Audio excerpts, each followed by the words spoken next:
Whether you're a fan or not, the numbers speak for themselves. Taylor Swift is the biggest and best-selling pop phenomenon of the 21st century. Her latest tour became the highest-grossing tour of all time. She's broken streaming records across every platform and reached billionaire status in 2023.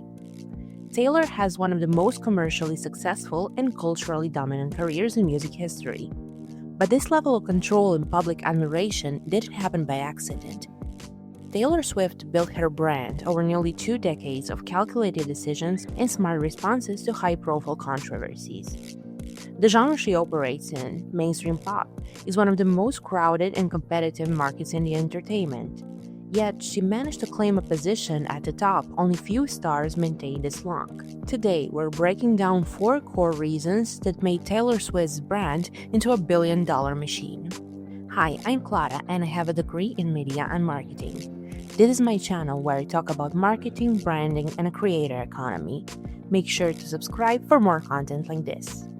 To understand how Taylor Swift became the brand she is today, you have to start from the beginning. Her success wasn't instant, but it was highly supported. She started writing music professionally at 14 and signed with Big Machine Records at 15. That deal included a development phase, meaning money, resources, and industry expertise were invested in shaping her as a product from the start.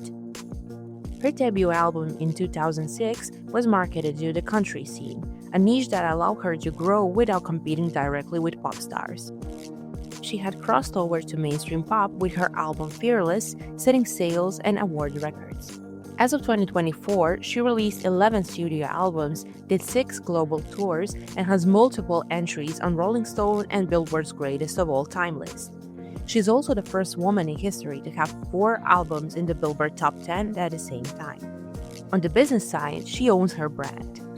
Her merch, publishing, and touring operations are managed largely in-house.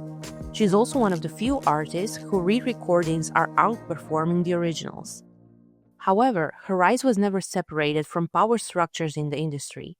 Her family moved to Nashville specifically to support her career, and her father even bought a stake in Big Machine Records when she signed. But nepo babies and rich celebrities are everywhere. What made her stand out was how she combined these access with consistent storytelling and perfect brand control. That leads us to the reason number 1, which is her crisis PR being perfect. The first major turning point in her career happened around the Kanye West and Kim Kardashian situation.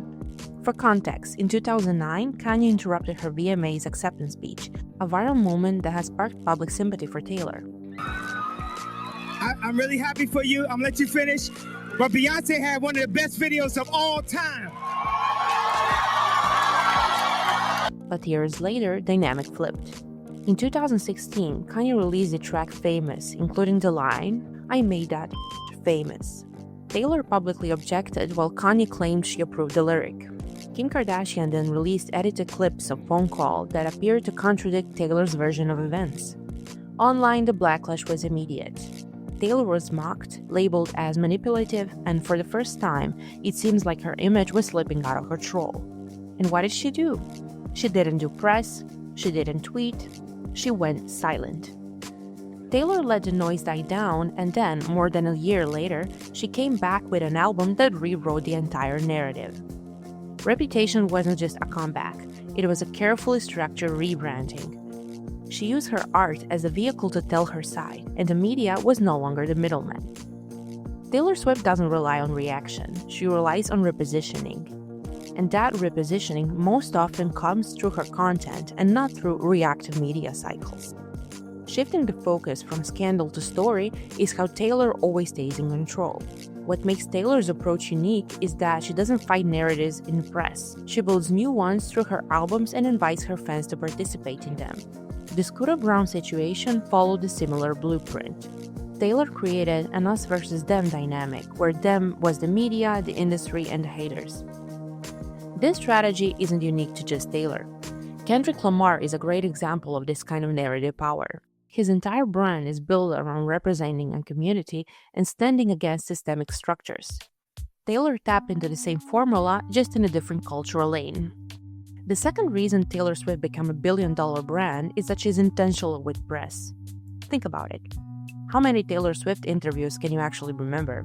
maybe 2 or 3 at most.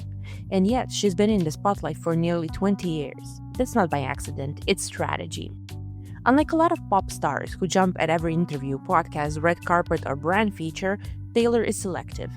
She chooses when to talk, where to talk, and what to say. And more importantly, she stays quiet when there's no benefit to speaking. Taylor's approach has always been about curated presence and not overexposure. So that's something that I think also comes with growing up. Which brings us to Scooter Braun. Yeah. When Reputation dropped in 2017, she skipped press entirely. In 2020, the surprise release of Folklore followed the same logic. And so you didn't see it coming? No. So how did you find out? I found out when it was online, like when it hit the news. Nobody in your inner circle Nobody knew. And you didn't smell it? No. I knew he would sell my music. I knew he would do that. I couldn't believe who he sold it to, because we've had endless conversations about Scooter Braun, and he has 300 million reasons to conveniently forget those conversations. Now, could you re-record? Oh, yeah. Might you do that? Oh, yeah. That's a plan? Yeah, absolutely. In marketing terms, this is called scarcity signaling. The less available something is, the more value people assign to it. When Taylor does speak, it's news, and that fuels demand for everything she puts out. Like, Reputation was such an important record for me because I couldn't stop writing. And I needed to write that album, and I needed to put out that album, and I needed to not explain that album. Because another thing about that album was I knew if I did an interview about it, none of it would be about music. She really is a creator first. And if you're watching this, chances are you're a creator too. And you already know that keeping your content engaging is one of the biggest challenges, and especially when it comes to editing or repurposing for platforms like Shorts and TikTok. This is why I want to say thank you to the sponsor of this video, QuickSubs. QuickSubs is a tool that helps you automatically generate captions for your short-form videos. So no more manually typing everything out. You just upload your clip, and a few seconds later, you've got a clean, punchy captions that actually keep people watching longer. You can also fully customize them, change the font, the color, the placement, and even add your own music right in the tool. About the pricing, they have a flexible plan depending on where you're at. If you're a solo creator, the individual plan gives you 15 videos a month, which is actually great for a month worth of content. You also get AI-powered video title and keyword suggestions, as well as support. And if you work with a team or produce at scale, they've got a professional and agency plans too, with more videos, team access, and advanced features.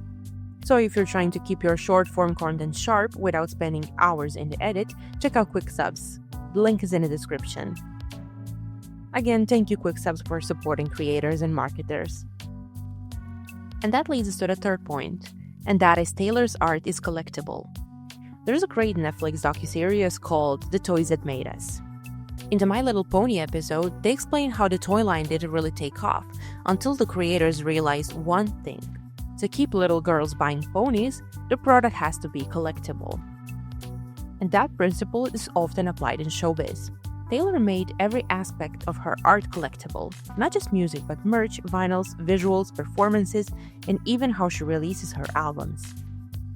For Midnights, Taylor elevated the idea of collectible music. She released different vinyl covers, each with a unique color scheme and artwork, and when all 4 vinyl covers were lined up, they formed a working clock in the back.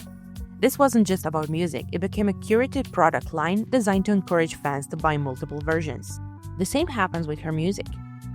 Taylor had released several versions of All Too Well. The original version appeared on Red in 2012. After that, she released a 10-minute extended version. There's also a live acoustic version available on streaming platforms, along with a short film that she directed. Each version offers something new, giving fans multiple ways to experience the song. Even in live performances, the concept of collectibility is built in.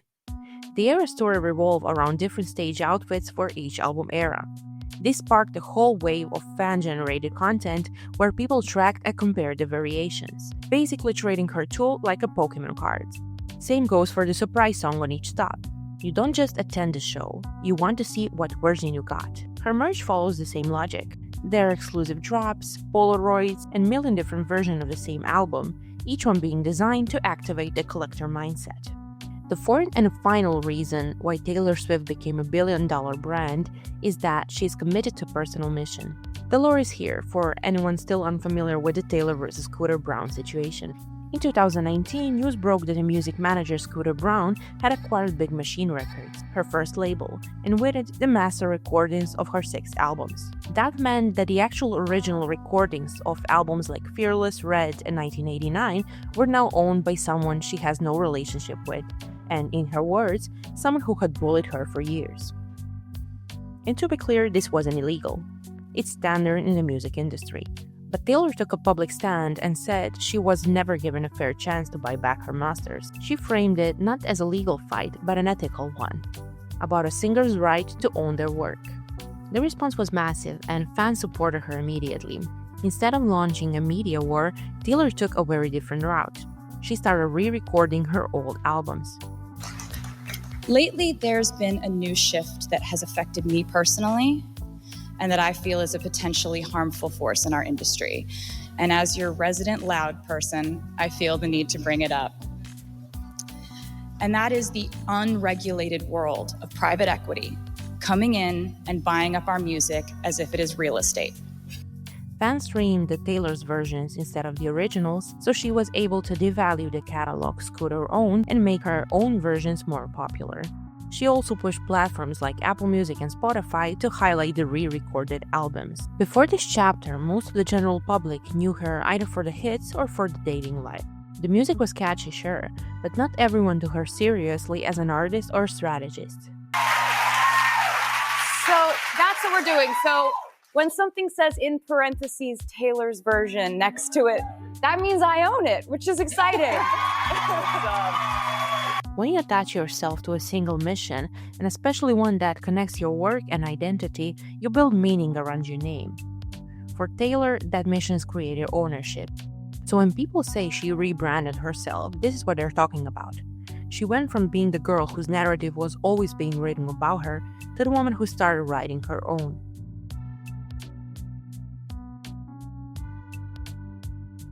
Over the years, she's been called out for several things. Some of them are based and some of them are not. But 2 critiques show up most often, and those are being irresponsible for the environment and the selective feminism. In 2022, Taylor Swift was publicly ranked as the #1 celebrity with the highest private jet carbon emissions. Taylor's team responded, and Taylor made a donation to neutralize her flight emissions. That's what PR professionals would call damage control. It checks the first box in crisis communication, and that is respond quickly. But does it check the second, taking accountability? If you're being called a climate criminal or climate terrorist online, making a donation after the fact isn't going to shift public perception. It might calm headlines for a moment, but it won't last. Because the criticism here isn't just about 1 year's worth of flights, it's about whether your lifestyle aligns with your values. Coldplay's Music of the Spheres tour was designed with a full sustainability plan. They reduced emissions by using kinetic dance floors, ran trucks on vegetable oil, and planted a tree for every ticket sold. That's what real eco-branding in music looks like. It's not reactive, it's built in. So it's quite nice that the fans are basically helping to power the next show. And you're giving back, you're planting trees for every ticket sold. Yes, that was one of the first things the band said. Well, by the time we get to the end of this year, it will be nearly 4 million people that will have come to see the show. So that'll be 4 million trees. Now imagine the scale Taylor has. If she adopted even a fraction of that eco-tour model, it would be a big win. Not just for her image, but for the environment. The second critique that has been following Taylor is that she only embraces feminism when it serves her. She's vocal when it comes to her own experiences in the industry, speaking about her being silenced, undervalued, or controlled by men. And that is truly important. But critics say she rarely extends that activism to women who don't look or live like her. And let's be clear, from a branding perspective, she's not obligated to speak on every issue. Just because you're famous doesn't mean you own people your political views. But when you publicly claim to be an advocate and use that positioning to gain respect as a woman in power, it creates expectations and raises the bar. You can't just say women in the music industry are mistreated, when the woman you're talking about is only ever yourself.